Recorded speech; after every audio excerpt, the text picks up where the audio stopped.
Le christianisme est-il un outil de contrôle? Spinoza l'a dévoilé avant les autres. Spinoza a dévoilé le christianisme comme outil de contrôle. Imaginez un homme qui, il y a plus de 3 siècles, a osé défier l'institution la plus puissante de son époque. Un homme qui a regardé droit dans les yeux l'Église catholique et a déclaré « Vous mentez au peuple ». Cet homme, c'était Baruch Spinoza, et ce qu'il a découvert sur le christianisme va vous choquer. Mais avant de plonger dans cette histoire extraordinaire, si vous aimez les récits inspirants qui remettent en question tout ce que vous pensiez savoir, n'oubliez pas de vous abonner à la chaîne pour ne manquer aucun moment de ces révélations historiques. Et dites-moi dans les commentaires, de quel pays regardez-vous cette vidéo et quelle heure est-il chez vous en ce moment? J'adore savoir d'où viennent mes spectateurs. Si vous regardez sur votre téléphone, un petit coup de pouce en appuyant sur « J'aime » m'aiderait énormément à faire découvrir ces histoires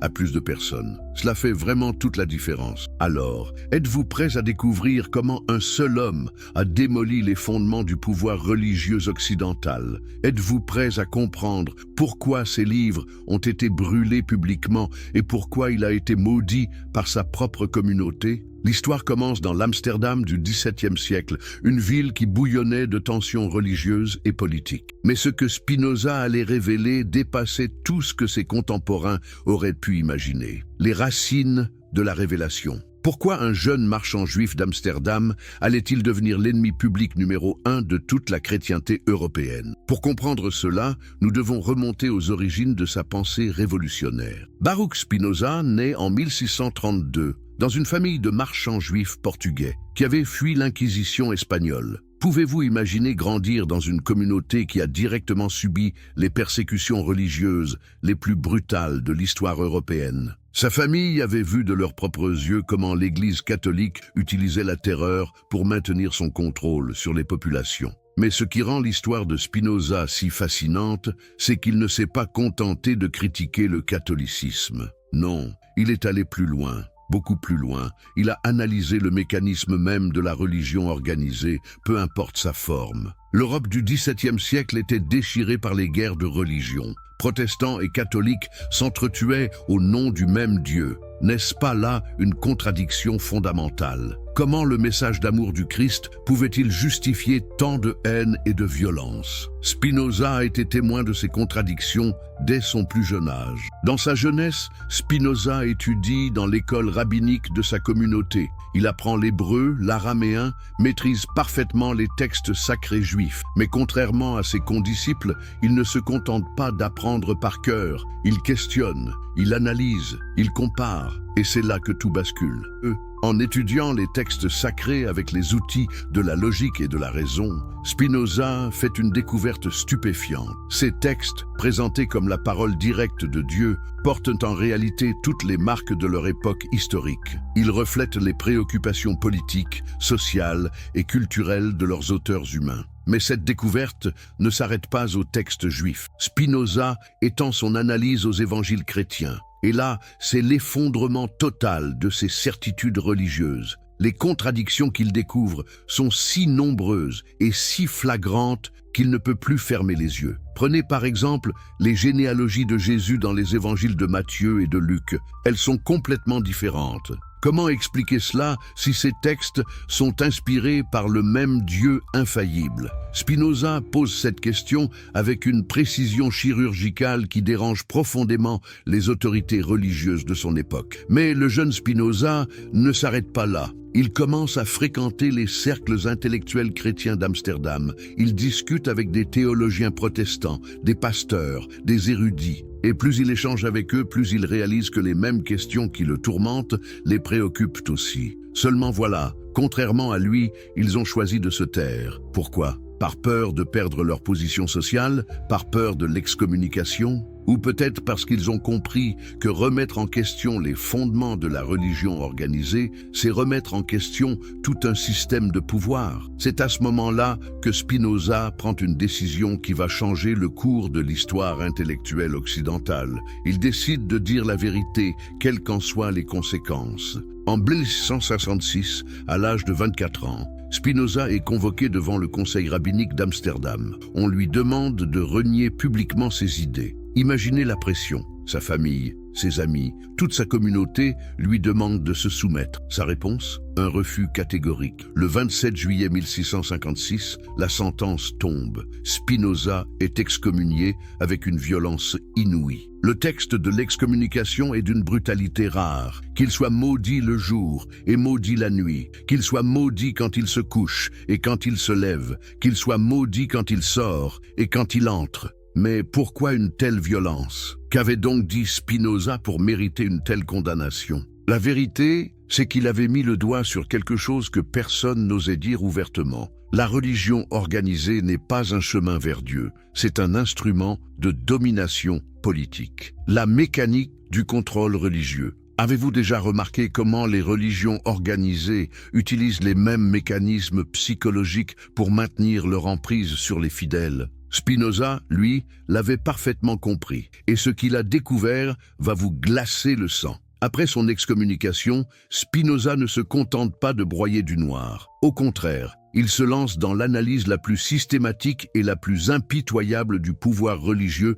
jamais entreprise. Il s'installe dans une petite maison à Rijnsburg, près de Leyde, et commence à rédiger ce qui deviendra l'une des œuvres les plus dangereuses de l'histoire occidentale. Mais comment un homme seul peut-il défier des institutions millénaires? Comment peut-il prétendre comprendre des mécanismes que des millions de croyants acceptent sans broncher? La réponse tient en un mot: la méthode. Spinoza applique à l'étude de la religion la même rigueur que Galilée appliquait à l'étude de l'astronomie. Il traite les phénomènes religieux comme des phénomènes naturels, observables et analysables. Et ce qu'il découvre dépasse tout ce qu'il avait imaginé. Premier mécanisme, l'exploitation de la peur primordiale. Savez-vous quelle est la peur la plus profonde de l'être humain? La peur de la mort, bien sûr. Et comment les religions exploitent-elles cette peur en prétendant détenir les clés de la vie éternelle? Spinoza démontre avec une précision mathématique comment ce mécanisme fonctionne. D'abord, on installe la peur.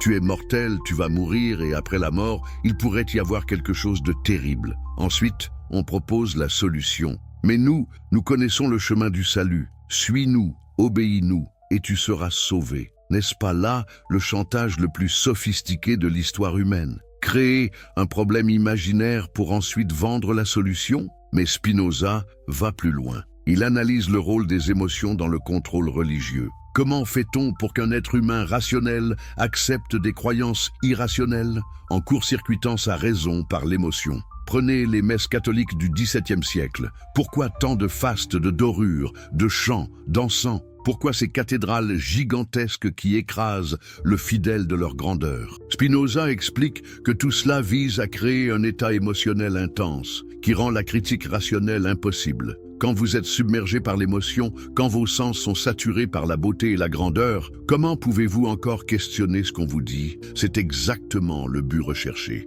Deuxième mécanisme, la création d'une dépendance psychologique. Comment s'assurer qu'un fidèle ne pourra jamais se passer de l'institution religieuse, en le convainquant qu'il est fondamentalement impur, pécheur, incapable de se sauver par lui-même? Spinoza analyse avec une précision chirurgicale le concept de péché originel. Quelle trouvaille géniale! Convaincre les êtres humains qu'ils naissent déjà coupables, qu'ils portent en eux une faute qu'ils n'ont pas commise. Résultat, ils passent leur vie entière à chercher le pardon auprès de l'institution qui leur a vendu cette culpabilité. N'est-ce pas là la manipulation psychologique la plus aboutie? Créer le mal pour ensuite vendre le remède? Mais le plus troublant dans l'analyse de Spinoza, c'est sa démonstration de la complicité entre pouvoir religieux et pouvoir politique. Pourquoi les rois et les empereurs ont-ils toujours cherché l'appui de l'Église? Pourquoi l'Église a-t-elle toujours soutenu les puissants? La réponse est d'une simplicité déconcertante. Ils ont besoin l'un de l'autre. Le pouvoir politique a besoin de la légitimité que lui apporte la religion. Je règne par la grâce de Dieu, disaient les rois. Et la religion a besoin de la protection du pouvoir politique pour maintenir ses privilèges. Spinoza démontre que cette alliance ne date pas d'hier. Déjà dans l'Ancien Testament, les rois d'Israël s'appuyaient sur les prêtres pour légitimer leur autorité. Et les prêtres utilisaient le pouvoir royal pour imposer leurs dogmes au peuple. Cette analyse était si dévastatrice que même les protestants pourtant ennemis du catholicisme, se sont ligués contre Spinoza. Pourquoi? Parce qu'il ne se contentait pas de critiquer l'Église catholique. Il remettait en question le principe même de l'autorité religieuse organisée, quelle qu'elle soit. Troisième mécanisme, l'infantilisation des fidèles. Avez-vous remarqué comment les religions organisées traitent leurs fidèles, comme des enfants incapables de comprendre par eux-mêmes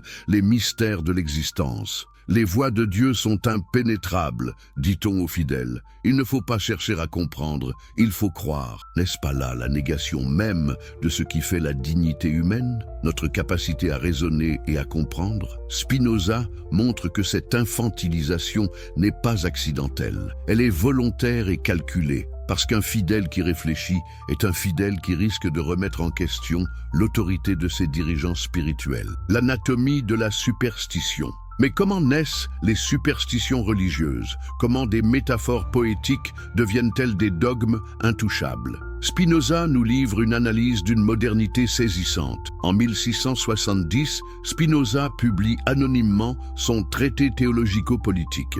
L'ouvrage fait l'effet d'une bombe dans toute l'Europe. Pourquoi un tel scandale? Parce que pour la première fois dans l'histoire, quelqu'un osait appliquer les méthodes de la science moderne à l'étude des textes sacrés. Imaginez le choc. Traiter la Bible comme n'importe quel autre livre historique. Chercher les sources, comparer les versions, identifier les contradictions, analyser le contexte de rédaction. C'était révolutionnaire et pour les autorités religieuses, absolument terrifiant. Spinoza commence par démolir le mythe de l'inspiration divine des Écritures. Comment fait-il? En montrant que ces textes portent partout les traces de leur origine humaine et historique. Prenez le Pentateuque, les 5 premiers livres de la Bible attribués à Moïse. Spinoza démontre avec une rigueur implacable que Moïse n'a pas pu écrire ses livres. Pourquoi? Parce qu'il raconte sa propre mort. Comment un homme peut-il raconter sa propre mort? Plus fort encore, ces livres parlent de lieux et d'événements postérieurs à l'époque de Moïse. Ils utilisent un vocabulaire qui n'existait pas à son époque. Ils reflètent des préoccupations politiques qui sont celles d'une époque bien postérieure. Mais alors, qui a écrit ces textes? Et surtout, pourquoi a-t-on voulu faire croire qu'ils étaient l'œuvre de Moïse? Spinoza apporte une réponse qui va révolutionner notre compréhension de l'histoire religieuse. Ces textes ont été rédigés et compilés par des scribes au service du pouvoir politique et religieux de leur époque. Leur but? Légitimer l'autorité des dirigeants en prétendant qu'elle venait directement de Dieu. N'est-ce pas là une découverte explosive? Les textes présentés comme la parole de Dieu sont en réalité des outils de propagande politique déguisés en révélation divine. Spinoza applique la même méthode aux évangiles chrétiens. Et là aussi, les découvertes sont stupéfiantes. Ces textes, écrits des décennies après la mort supposée de Jésus par des auteurs qui ne l'ont jamais rencontré, reflètent les préoccupations et les conflits de leurs communautés respectives. Pourquoi l'évangile de Matthieu insiste-t-il tant sur l'accomplissement des prophéties juives? Parce qu'il s'adresse à des judéo-chrétiens qui ont besoin d'être convaincus que Jésus est bien le Messie annoncé par les prophètes. Pourquoi l'évangile de Jean présente-t-il un Jésus si différent de celui des autres évangiles? Parce qu'il a été rédigé dans un contexte hellénistique où il fallait adapter le message chrétien à la philosophie grecque.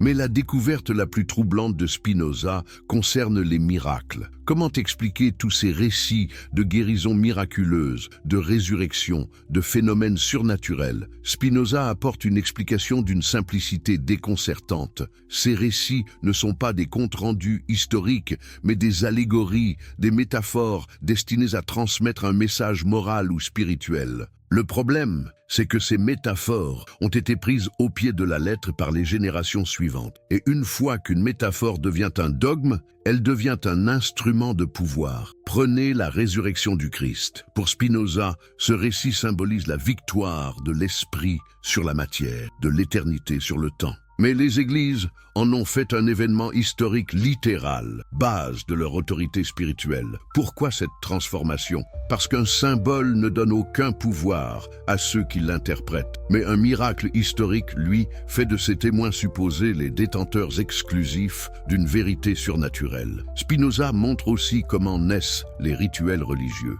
À l'origine, ce sont souvent des pratiques culturelles ou sociales parfaitement rationnelles. Mais peu à peu, on leur attribue une signification sacrée, puis on les rend obligatoires. Prenez la circoncision chez les Juifs. À l'origine, c'était probablement une pratique d'hygiène, adaptée au climat du Proche-Orient. Mais elle est devenue le signe de l'alliance avec Dieu, puis une obligation religieuse absolue. Comment expliquer cette transformation? Spinoza identifie un mécanisme psychologique fascinant. L'être humain a besoin de donner du sens à ses actions. Et plus une action est contraignante ou douloureuse, plus il a besoin de la justifier par une signification élevée. C'est ainsi que des pratiques parfaitement profanes deviennent des commandements divins. Et une fois qu'elles ont acquis ce statut, toute remise en question devient un sacrilège. Mais l'analyse la plus dévastatrice de Spinoza concerne les prophètes et les fondateurs de religion.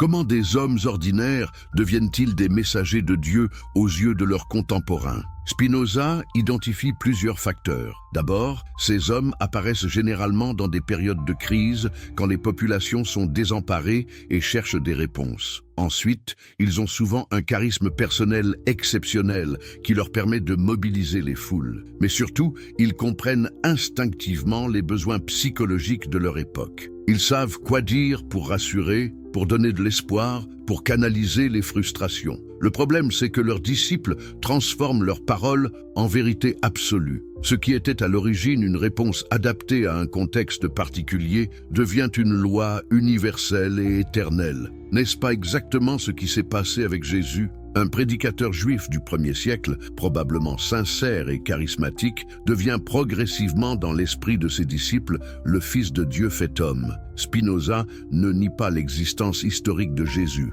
mais il montre comment le personnage historique a été progressivement déifié par une communauté qui avait besoin d'un sauveur divin. Cette analyse était si dérangeante que même les chrétiens les plus libéraux de l'époque ne pouvaient l'accepter. Car si Jésus n'était qu'un homme, même exceptionnel, sur quoi fonder l'autorité de l'Église qui prétend le représenter? Spinoza a dévoilé le christianisme comme outil de contrôle introduction. Imaginez un homme qui, il y a plus de 3 siècles, a osé défier l'institution la plus puissante de son époque. Un homme qui a regardé droit dans les yeux l'Église catholique et a déclaré « Vous mentez au peuple ». Cet homme, c'était Baruch Spinoza, et ce qu'il a découvert sur le christianisme va vous choquer. Mais avant de plonger dans cette histoire extraordinaire, si vous aimez les récits inspirants qui remettent en question tout ce que vous pensiez savoir, n'oubliez pas de vous abonner à la chaîne pour ne manquer aucun moment de ces révélations historiques. Et dites-moi dans les commentaires, de quel pays regardez-vous cette vidéo et quelle heure est-il chez vous en ce moment?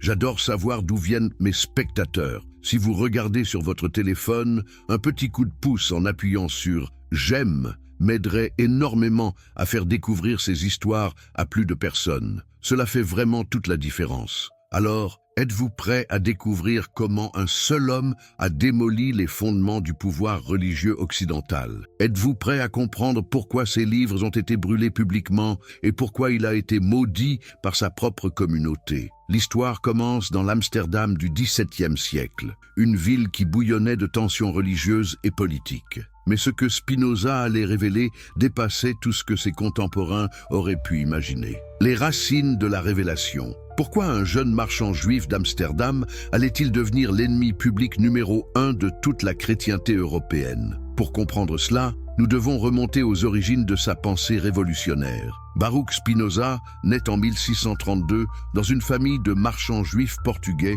qui avaient fui l'Inquisition espagnole. Pouvez-vous imaginer grandir dans une communauté qui a directement subi les persécutions religieuses les plus brutales de l'histoire européenne? Sa famille avait vu de leurs propres yeux comment l'Église catholique utilisait la terreur pour maintenir son contrôle sur les populations. Mais ce qui rend l'histoire de Spinoza si fascinante, c'est qu'il ne s'est pas contenté de critiquer le catholicisme. Non, il est allé plus loin, beaucoup plus loin. Il a analysé le mécanisme même de la religion organisée, peu importe sa forme. L'Europe du XVIIe siècle était déchirée par les guerres de religion. Protestants et catholiques s'entretuaient au nom du même Dieu. N'est-ce pas là une contradiction fondamentale? Comment le message d'amour du Christ pouvait-il justifier tant de haine et de violence? Spinoza a été témoin de ces contradictions dès son plus jeune âge. Dans sa jeunesse, Spinoza étudie dans l'école rabbinique de sa communauté.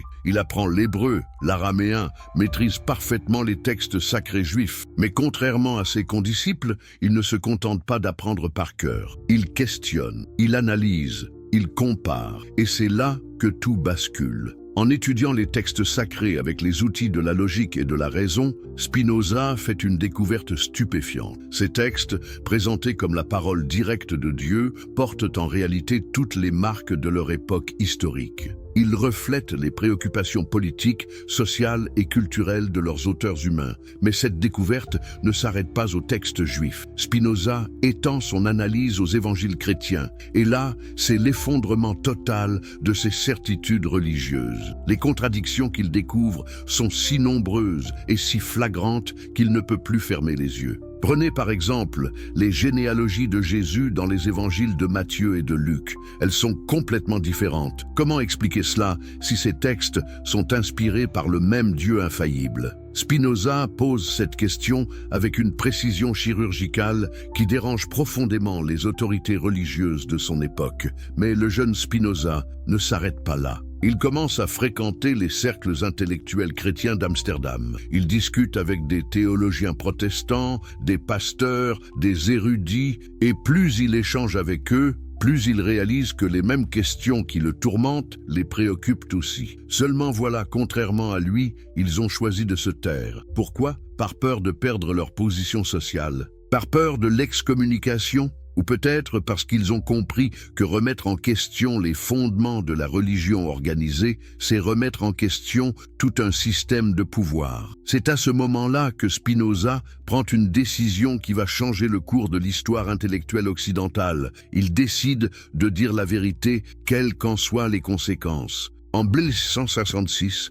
à l'âge de 24 ans, Spinoza est convoqué devant le conseil rabbinique d'Amsterdam. On lui demande de renier publiquement ses idées. Imaginez la pression. Sa famille, ses amis, toute sa communauté lui demandent de se soumettre. Sa réponse? Un refus catégorique. Le 27 juillet 1656, la sentence tombe. Spinoza est excommunié avec une violence inouïe. Le texte de l'excommunication est d'une brutalité rare. Qu'il soit maudit le jour et maudit la nuit, qu'il soit maudit quand il se couche et quand il se lève, qu'il soit maudit quand il sort et quand il entre. Mais pourquoi une telle violence? Qu'avait donc dit Spinoza pour mériter une telle condamnation? La vérité, c'est qu'il avait mis le doigt sur quelque chose que personne n'osait dire ouvertement. La religion organisée n'est pas un chemin vers Dieu, c'est un instrument de domination politique. La mécanique du contrôle religieux. Avez-vous déjà remarqué comment les religions organisées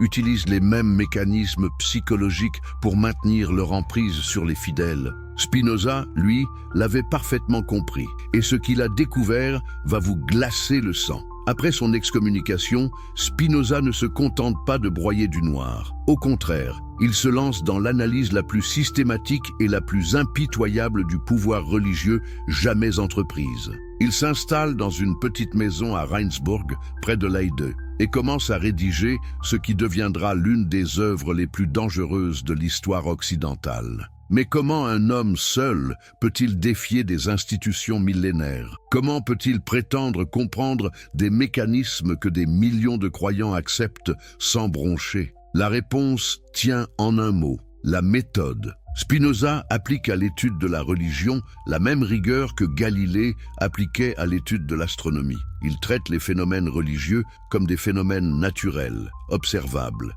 et analysables. Et ce qu'il découvre dépasse tout ce qu'il avait imaginé. Premier mécanisme, l'exploitation de la peur primordiale. Savez-vous quelle est la peur la plus profonde de l'être humain? La peur de la mort, bien sûr. Et comment les religions exploitent-elles cette peur en prétendant détenir les clés de la vie éternelle? Spinoza démontre avec une précision mathématique comment ce mécanisme fonctionne. D'abord, on installe la peur. Tu es mortel, tu vas mourir et après la mort, il pourrait y avoir quelque chose de terrible. Ensuite, on propose la solution. Mais nous connaissons le chemin du salut. Suis-nous, obéis-nous et tu seras sauvé. N'est-ce pas là le chantage le plus sophistiqué de l'histoire humaine? Créer un problème imaginaire pour ensuite vendre la solution? Mais Spinoza va plus loin. Il analyse le rôle des émotions dans le contrôle religieux. Comment fait-on pour qu'un être humain rationnel accepte des croyances irrationnelles en court-circuitant sa raison par l'émotion?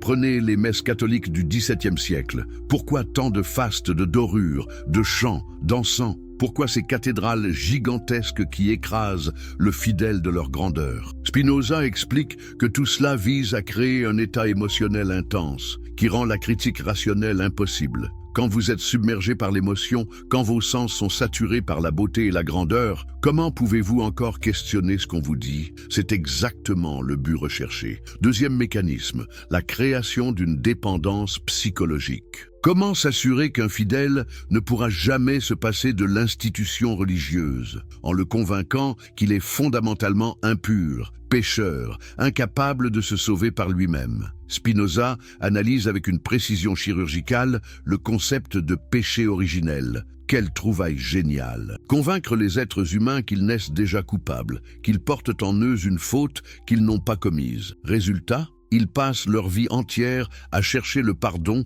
auprès de l'institution qui leur a vendu cette culpabilité. N'est-ce pas là la manipulation psychologique la plus aboutie? Créer le mal pour ensuite vendre le remède? Mais le plus troublant dans l'analyse de Spinoza, c'est sa démonstration de la complicité entre pouvoir religieux et pouvoir politique. Pourquoi les rois et les empereurs ont-ils toujours cherché l'appui de l'Église? Pourquoi l'Église a-t-elle toujours soutenu les puissants? La réponse est d'une simplicité déconcertante. Ils ont besoin l'un de l'autre. Le pouvoir politique a besoin de la légitimité que lui apporte la religion. « Je règne par la grâce de Dieu », disaient les rois. Et la religion a besoin de la protection du pouvoir politique pour maintenir ses privilèges. Spinoza démontre que cette alliance ne date pas d'hier. Déjà dans l'Ancien Testament, les rois d'Israël s'appuyaient sur les prêtres pour légitimer leur autorité. Et les prêtres utilisaient le pouvoir royal pour imposer leurs dogmes au peuple. Cette analyse était si dévastatrice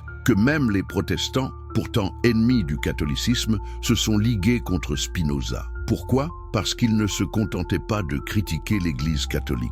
Il remettait en question le principe même de l'autorité religieuse organisée, quelle qu'elle soit. Troisième mécanisme, l'infantilisation des fidèles. Avez-vous remarqué comment les religions organisées traitent leurs fidèles comme des enfants incapables de comprendre par eux-mêmes les mystères de l'existence? Les voies de Dieu sont impénétrables, dit-on aux fidèles. Il ne faut pas chercher à comprendre, il faut croire. N'est-ce pas là la négation même de ce qui fait la dignité humaine? Notre capacité à raisonner et à comprendre? Spinoza montre que cette infantilisation n'est pas accidentelle. Elle est volontaire et calculée. Parce qu'un fidèle qui réfléchit est un fidèle qui risque de remettre en question l'autorité de ses dirigeants spirituels. L'anatomie de la superstition. Mais comment naissent les superstitions religieuses? Comment des métaphores poétiques deviennent-elles des dogmes intouchables? Spinoza nous livre une analyse d'une modernité saisissante. En 1670, Spinoza publie anonymement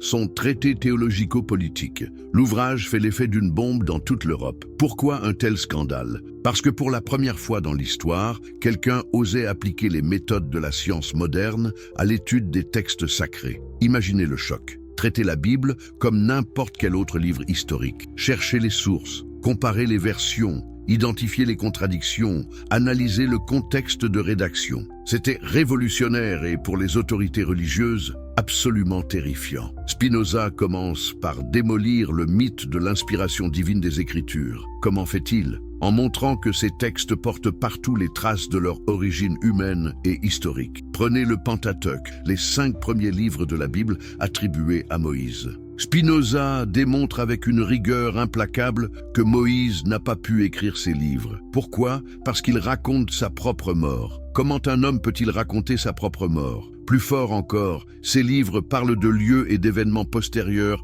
à l'époque de Moïse. Ils utilisent un vocabulaire qui n'existait pas à son époque. Ils reflètent des préoccupations politiques qui sont celles d'une époque bien postérieure. Mais alors, qui a écrit ces textes? Et surtout, pourquoi a-t-on voulu faire croire qu'ils étaient l'œuvre de Moïse? Spinoza apporte une réponse qui va révolutionner notre compréhension de l'histoire religieuse. Ces textes ont été rédigés et compilés par des scribes au service du pouvoir politique et religieux de leur époque. Leur but, légitimer l'autorité des dirigeants en prétendant qu'elle venait directement de Dieu. N'est-ce pas là une découverte explosive? Les textes présentés comme la parole de Dieu sont en réalité des outils de propagande politique déguisés en révélation divine. Spinoza applique la même méthode aux évangiles chrétiens. Et là aussi, les découvertes sont stupéfiantes. Ces textes, écrits des décennies après la mort supposée de Jésus par des auteurs qui ne l'ont jamais rencontré, reflètent les préoccupations et les conflits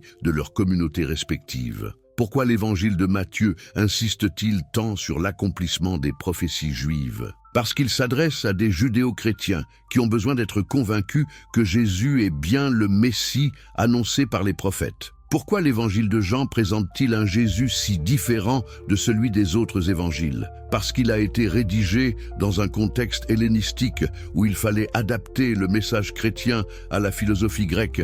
Mais la découverte la plus troublante de Spinoza concerne les miracles. Comment expliquer tous ces récits de guérisons miraculeuses, de résurrection, de phénomènes surnaturels? Spinoza apporte une explication d'une simplicité déconcertante. Ces récits ne sont pas des contes rendus historiques, mais des allégories, des métaphores destinées à transmettre un message moral ou spirituel.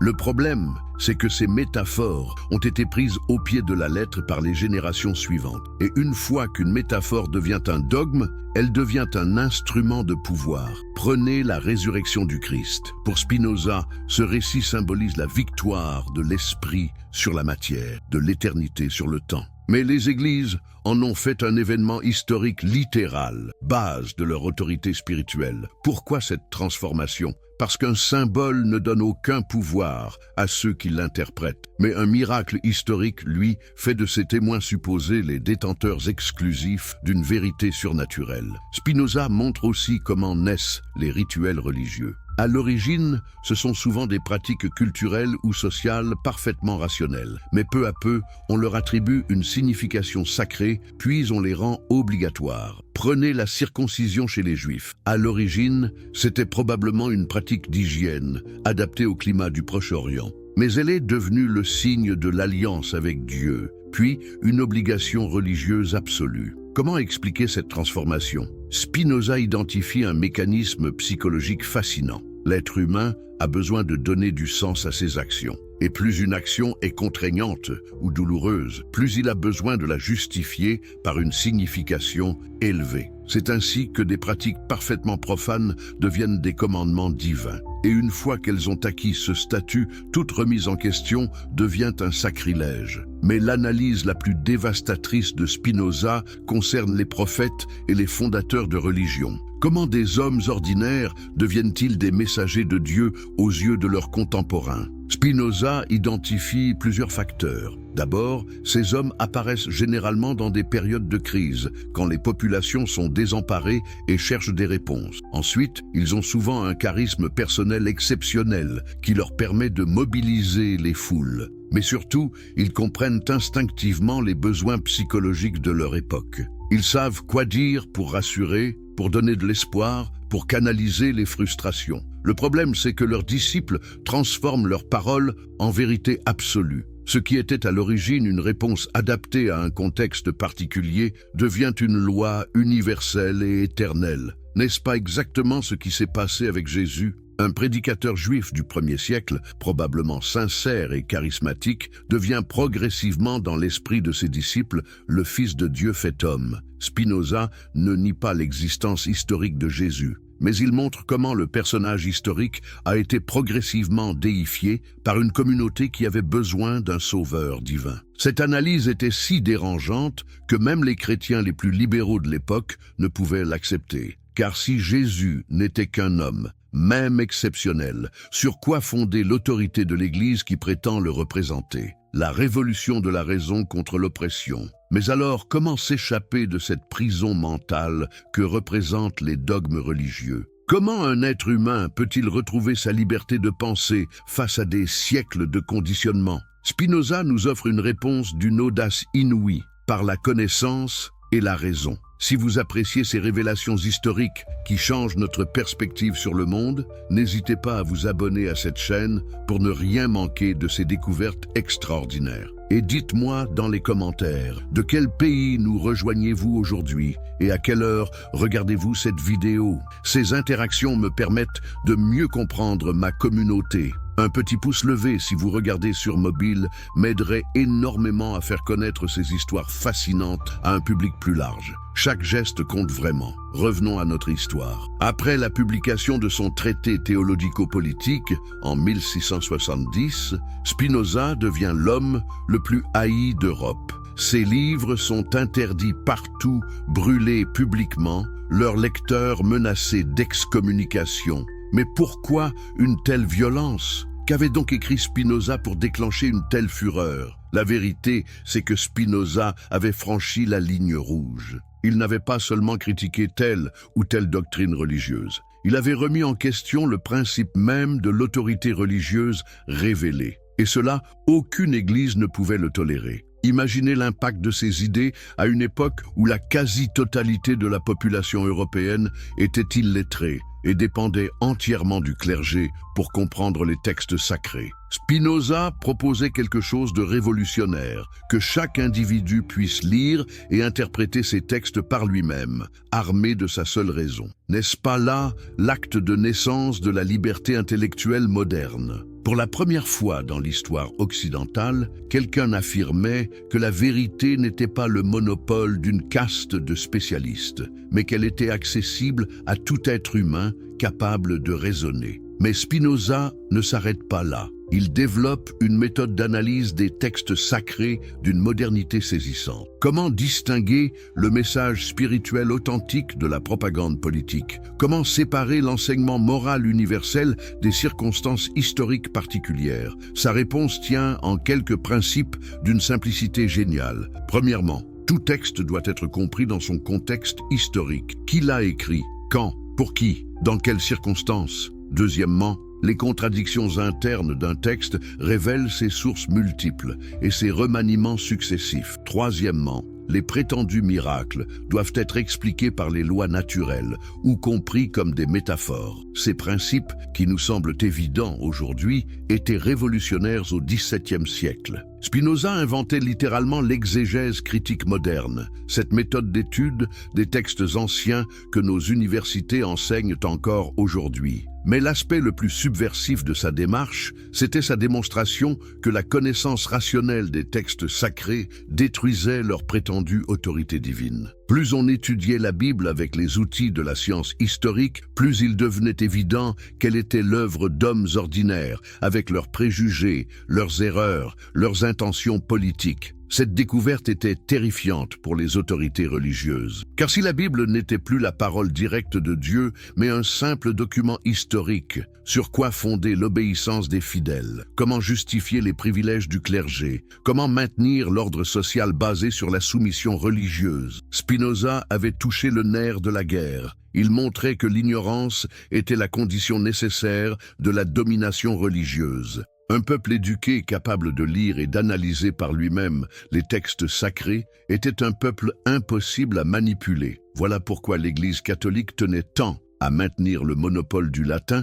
dans les cérémonies religieuses. Voilà pourquoi elle s'opposait si farouchement à la traduction de la Bible en langue vernaculaire. Voilà pourquoi elle luttait contre l'alphabétisation des masses populaires. Mais Spinoza va plus loin encore. Dans son analyse, il montre comment la religion révélée s'oppose fondamentalement à la religion naturelle. Qu'est-ce que la religion naturelle, selon Spinoza? C'est cette spiritualité universelle qui naît spontanément de la contemplation de la nature et de l'exercice de la raison. Cette religion naturelle n'a besoin ni de prêtres, ni de dogmes, ni de rituels particuliers. Elle se fonde sur quelques principes simples que tout être humain peut découvrir par lui-même. L'existence d'un principe créateur que Spinoza identifie à la nature elle-même, la nécessité de la justice et de la charité, l'immortalité de ce qu'il y a de plus noble en nous, notre raison et notre amour. N'est-ce pas là une révolution spirituelle d'une portée immense? Spinoza libère la spiritualité de l'emprise des institutions religieuses. Il montre qu'on peut être profondément religieux sans appartenir à aucune église, qu'on peut communier avec le divin sans passer par aucun intermédiaire humain. Cette idée était si dangereuse que même les protestants, pourtant partisans du libre examen des Écritures, se sont ligués contre Spinoza. Pourquoi ? Parce qu'il allait plus loin qu'eux dans la logique de la liberté religieuse. Il ne se contentait pas de critiquer l'autorité papale, il remettait en question le principe même de l'autorité religieuse institutionnelle. Mais comment cette révolution intellectuelle s'est-elle propagée malgré la censure et les persécutions ? C'est là que l'histoire devient fascinante. Les idées de Spinoza ont circulé de manière souterraine, portées par des réseaux de libres penseurs, de savants, de philosophes qui se reconnaissaient dans sa vision émancipatrice. Ces hommes et ces femmes, car il y avait aussi des femmes dans ce mouvement, formaient une véritable société secrète de l'esprit. Ils se réunissaient dans des salons privés,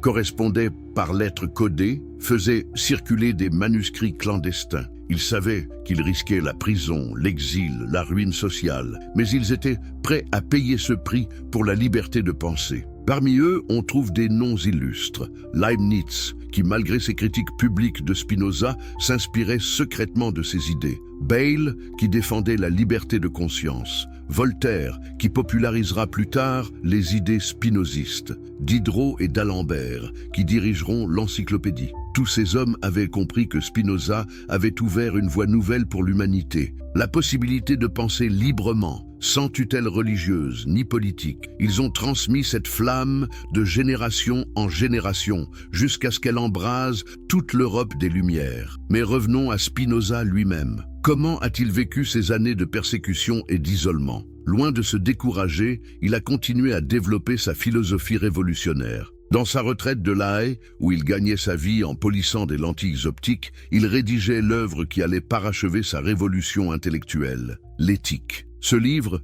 publié seulement après sa mort en 1677, contient la synthèse la plus aboutie de sa vision du monde. Et cette vision est d'une radicalité absolue. Spinoza y développe ce qu'on appelle aujourd'hui son panthéisme, l'identification de Dieu et de la nature. Qu'est-ce que cela signifie concrètement? Que Dieu n'est pas un être séparé du monde, qui interviendrait dans l'histoire humaine selon son bon plaisir. Dieu est la nature elle-même, avec ses lois immuables et nécessaires. Il n'y a pas de miracle, pas d'intervention surnaturelle, pas de providence particulière. Cette vision était absolument révolutionnaire. Elle supprimait d'un coup tous les fondements du pouvoir religieux traditionnel. Plus de révélations privilégiées, plus de peuples élus, plus de sacrements magiques, plus de clergé intermédiaire entre Dieu et les hommes. Mais attention, Spinoza ne prêche pas l'athéisme. Au contraire, sa philosophie est profondément religieuse. Seulement, c'est une religiosité d'un type nouveau, fondée sur l'amour intellectuel de Dieu-nature, sur la contemplation rationnelle de l'ordre universel, sur l'effort pour comprendre notre place dans le cosmos. Cette spiritualité spinoziste n'a besoin d'aucune institution pour s'épanouir. Elle est accessible à tout être humain, capable de réflexion et d'émerveillement devant la beauté du monde. Elle ne promet pas de récompense posthume, mais elle offre quelque chose de plus précieux, la béatitude de la connaissance vraie, la joie de comprendre, la paix de l'âme réconciliée avec l'ordre universel. N'est-ce pas là une révolution spirituelle d'une portée immense? Spinoza libère la religion de tous ses oripeaux institutionnels pour la ramener à son essence. La relation directe de l'âme humaine avec l'absolu. Mais cette révolution ne se limite pas au domaine religieux. Elle a des implications politiques majeures. Car si tous les hommes ont un accès direct au divin par leur raison, alors tous les hommes sont égaux en dignité. Il n'y a plus de hiérarchie sacrée, plus de droit divin, plus de légitimité surnaturelle du pouvoir. Spinoza développe cette logique jusqu'au bout dans sa théorie politique. Pour lui, la seule source légitime du pouvoir politique, c'est le consentement des gouvernés. Et ce consentement ne peut être vraiment libre que si les citoyens sont éduqués, capables de réfléchir par eux-mêmes, affranchis de la superstition. Voilà pourquoi il plaide pour la liberté de pensée et d'expression, pour la séparation de la philosophie et de la théologie, pour la tolérance religieuse, non pas par indifférence envers la vérité, mais parce qu'il est convaincu que la vérité triomphera toujours dans un débat libre et ouvert. Cette confiance dans la raison humaine était révolutionnaire à une époque où l'on croyait que le peuple était naturellement porté vers l'erreur et le vice. Spinoza, lui, affirmait que tous les hommes aspirent naturellement au bonheur et à la vérité, et que seule l'ignorance les détourne de ces buts. L'héritage éternel d'une révolution. Mais que sont devenues les idées de Spinoza après sa mort? Comment cette révolution intellectuelle a-t-elle transformé notre monde? L'histoire de leur influence est peut-être encore plus fascinante que celle de leur naissance. Quand Spinoza meurt en 1667, à l'âge de 44 ans seulement, ses amis publient immédiatement ses œuvres complètes, mais ils le font anonymement, sans nom d'éditeur, sans lieu de publication. Pourquoi tant de précautions? Parce qu'ils savent que ces livres vont déclencher un scandale européen. Effectivement, dès leur parution, les œuvres de Spinoza sont interdites partout. En Hollande, pourtant réputée pour sa tolérance, la simple possession de l'éthique est passible d'amende. En France, en Angleterre, dans les États allemands, c'est la même censure impitoyable. Mais peut-on vraiment empêcher la circulation des idées? Les livres de Spinoza continuent de circuler sous le manteau. Ils sont recopiés à la main, traduits en secret, diffusés par des réseaux clandestins. Chaque exemplaire devient un trésor que se disputent les esprits libres de l'époque. Et peu à peu, l'influence de Spinoza commence à se faire sentir. D'abord dans les cercles intellectuels les plus avancés, puis dans la littérature, puis dans la philosophie officielle. Des penseurs comme Bale, Toland, Collins s'inspirent ouvertement de ses idées sur la tolérance et la liberté de penser. Mais c'est avec les philosophes des Lumières que l'influence de Spinoza devient vraiment massive. Voltaire, qu'il appelle le plus grand philosophe de son temps, popularise ses critiques de la religion organisée. Diderot reprend sa vision panthéiste de la nature. D'Holbach développe ses implications matérialistes. N'est-ce pas extraordinaire de voir comment les idées d'un homme persécuté et isolé finissent par transformer la pensée de toute une époque? Car c'est bien cela qui s'est passé. Les Lumières françaises, ce mouvement intellectuel qui va préparer la Révolution française, sont impensables sans Spinoza. Prenez la Déclaration des droits de l'homme et du citoyen de 1789. Ces principes fondamentaux, égalité des hommes, liberté de conscience, souveraineté populaire, sont directement inspirés de la philosophie spinoziste. Quand les révolutionnaires français proclament que les hommes naissent libres et égaux en droit, ils reprennent une idée que Spinoza avait développée un siècle plus tôt. Mais l'influence de Spinoza ne s'arrête pas à la France révolutionnaire. Elle se propage dans toute l'Europe, puis dans le monde entier. En Allemagne, elle inspire les philosophes de l'idéalisme. Fichte, Schelling, Hegel reconnaissent tous leurs dettes envers Spinoza. Même leurs critiques témoignent de son influence décisive sur leurs pensées. Au XIXe siècle, c'est au tour des poètes et des écrivains de découvrir Spinoza. Goethe, le plus grand écrivain allemand de son époque, se convertit au spinozisme après avoir lu l'Éthique. Spinoza, écrit-il, m'a donné une base solide pour ma vision morale du monde. George Eliot, la grande romancière anglaise, traduit l'Éthique et s'en inspire pour ses romans. En France, Renan voit en Spinoza le plus pur de tous les penseurs. Même Flaubert, pourtant si critique envers la philosophie, avoue sa fascination pour Spinoza. Pourquoi cette séduction durable exercée par la pensée spinoziste? Peut-être parce qu'elle réconcilie ce que la tradition occidentale avait séparé, la raison et l'émotion, la science et la spiritualité, l'individu et l'univers. Spinoza offre une vision du monde à la fois rigoureusement rationnelle et profondément mystique. Au XXe siècle, l'influence de Spinoza prend de nouvelles formes. Einstein, le plus grand physicien de son époque, se déclare spinoziste. « Je crois au Dieu de Spinoza », dit-il, qui se révèle dans l'harmonie ordonnée de ce qui existe. N'est-ce pas fascinant de voir comment la vision spinoziste de Dieu-nature trouve un écho dans la physique moderne? Mais c'est peut-être dans le domaine politique que l'héritage de Spinoza est le plus vivant aujourd'hui. Ses idées sur la démocratie, la tolérance, les droits de l'homme ont inspiré tous les grands mouvements d'émancipation des 2 derniers siècles. Quand les Américains proclament leur indépendance en 1776, ils reprennent les principes spinozistes de souveraineté populaire et de droit naturel. Quand les Européens construisent leur démocratie moderne, ils s'appuient sur sa théorie de la séparation des pouvoirs et de la liberté d'expression. Même nos sociétés laïques contemporaines portent l'empreinte de Spinoza. Cette idée que la religion doit être une affaire privée, que l'État ne doit privilégier aucune confession, que la liberté de conscience est un droit fondamental, tout cela vient de lui. Et que dire de nos débats actuels sur la bioéthique, l'écologie, les droits des animaux? Là aussi, la pensée de Spinoza reste d'une actualité brûlante. Sa vision de l'homme comme partie intégrante de la nature, sa critique de l'anthropocentrisme, son éthique de la responsabilité envers tous les êtres vivants anticipent nos préoccupations les plus contemporaines. Mais l'aspect le plus révolutionnaire de l'héritage spinoziste, c'est peut-être sa démonstration que la critique rationnelle de la religion n'aboutit pas nécessairement à l'athéisme, mais peut ouvrir la voie à une spiritualité plus authentique et plus universelle. Dans notre époque troublée par les conflits religieux, par l'intégrisme et le fanatisme, n'avons-nous pas besoin de redécouvrir cette sagesse spinoziste, cette capacité à distinguer l'essentiel de l'accessoire, l'universel du particulier, la spiritualité authentique de ces déformations institutionnelles? Spinoza nous a montré le chemin il y a plus de 3 siècles. Il nous a appris qu'on peut critiquer les religions sans haïr la religion, qu'on peut rejeter les dogmes sans renoncer à la transcendance, qu'on peut se libérer des églises sans perdre la foi. Cette leçon n'a jamais été aussi actuelle qu'aujourd'hui.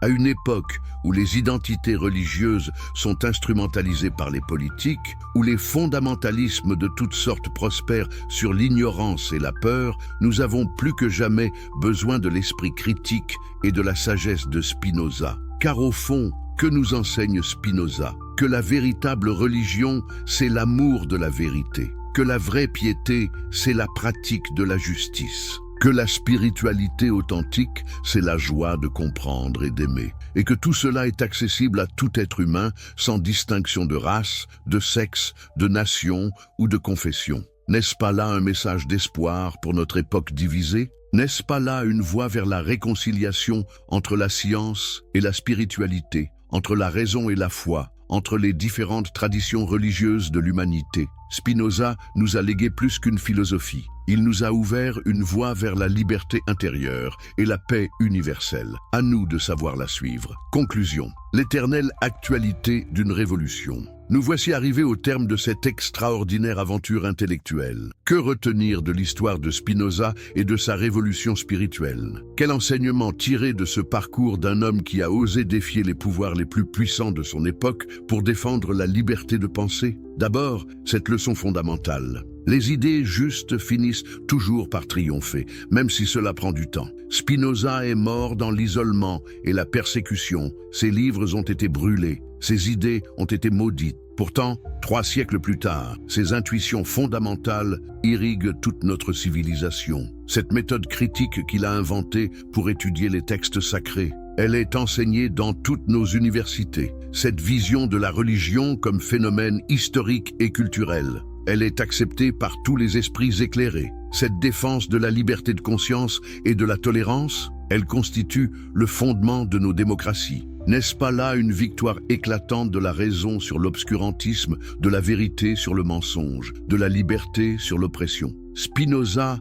nous prouve qu'un homme seul, armé de sa seule intelligence et de son seul courage, peut changer le cours de l'histoire. Mais cette histoire nous enseigne aussi la permanence des résistances aux progrès intellectuels. Les mêmes forces qui persécutaient Spinoza au XVIIe siècle existent encore aujourd'hui. Elles prennent d'autres formes, utilisent d'autres méthodes, mais leur objectif reste le même: maintenir les populations dans l'ignorance et la soumission. Aujourd'hui comme hier, il y a des pouvoirs qui profitent de la crédulité des masses. Aujourd'hui comme hier, il y a des institutions qui préfèrent l'obéissance aveugle à la réflexion critique. Aujourd'hui comme hier, il y a des hommes qui exploitent les peurs ancestrales pour asseoir leur domination. Face à ces forces obscurantistes, nous avons tous besoin de l'esprit de Spinoza. Cet esprit qui refuse de se soumettre à l'autorité sans examen, qui exige des preuves avant de croire, qui n'accepte aucune vérité sans l'avoir passée au crible de la raison. Mais l'exemple de Spinoza nous montre aussi que la critique rationnelle n'est pas synonyme de destruction nihiliste. Critiquer les religions, ce n'est pas détruire la spiritualité. C'est au contraire la purifier, la libérer de ses scories, la ramener à son essence véritable. Spinoza nous a montré qu'on peut être profondément religieux sans être superstitieux, qu'on peut communier avec le divin sans passer par aucun intermédiaire humain, qu'on peut vivre une spiritualité intense sans renoncer à sa liberté de penser. Cette leçon n'a jamais été aussi précieuse qu'aujourd'hui. Dans un monde déchiré par les conflits religieux, nous avons besoin de retrouver cette sagesse spinoziste qui distingue l'essentiel de l'accessoire, l'universel du particulier, la foi authentique de ses déformations fanatiques. Car au fond, tous les grands mystiques de toutes les traditions ont rejoint Spinoza dans cette intuition fondamentale. Le divin ne se laisse pas enfermer dans les dogmes. La vérité transcende les institutions. L'amour dépasse les frontières confessionnelles. Que nous soyons chrétiens, musulmans, juifs, bouddhistes, hindous ou athées, nous pouvons tous nous retrouver dans cette spiritualité universelle que Spinoza a révélée. Une spiritualité fondée sur l'amour de la vérité, la pratique de la justice, le respect de la dignité humaine, l'émerveillement devant la beauté du monde. Cette spiritualité n'a besoin d'aucune église pour s'épanouir, d'aucun dogme pour se justifier, d'aucun rituel pour s'exprimer. Elle jaillit spontanément de la rencontre entre l'intelligence humaine et le mystère de l'existence. Voilà peut-être le plus beau cadeau que Spinoza nous ait fait, nous avoir montré que nous pouvons tous accéder à cette sagesse suprême, à cette paix intérieure, à cette joie de vivre qui naît de la compréhension de notre place dans l'univers. Il ne nous reste plus qu'à suivre son exemple, à cultiver notre esprit critique sans perdre notre capacité d'émerveillement,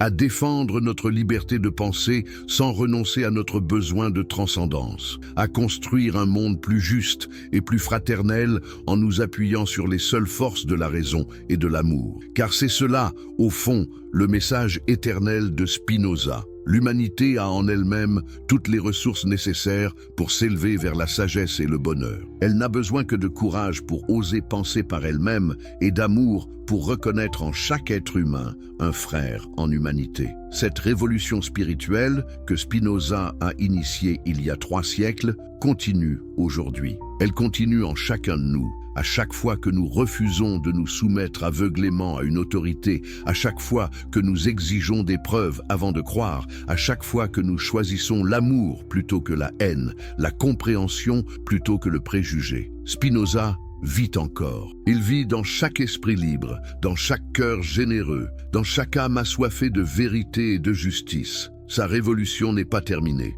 Elle ne le sera jamais. Tant qu'il y aura des hommes et des femmes prêts à se battre pour la liberté de penser et la dignité humaine. À nous maintenant de porter cette flamme, à nous de transmettre cet héritage aux générations futures, à nous de faire en sorte que l'exemple de Spinoza continue d'inspirer tous ceux qui rêvent d'un monde plus éclairé et plus fraternel. Car c'est cela, la vraie immortalité. Non pas survivre dans un au-delà hypothétique, mais continuer de vivre dans les idées qu'on a semées, dans les consciences qu'on a éveillées, dans les libertés qu'on a conquises. Spinoza est éternel, ses idées sont éternelles. Et tant qu'il y aura des hommes pour les porter, elles continueront d'éclairer le chemin de l'humanité vers plus de sagesse, plus de justice et plus d'amour. Si cette histoire vous a touché, si elle a éveillé en vous le désir d'en savoir plus sur ces grands penseurs qui ont façonné notre monde, n'hésitez pas à le faire savoir en laissant un commentaire et en partageant cette vidéo.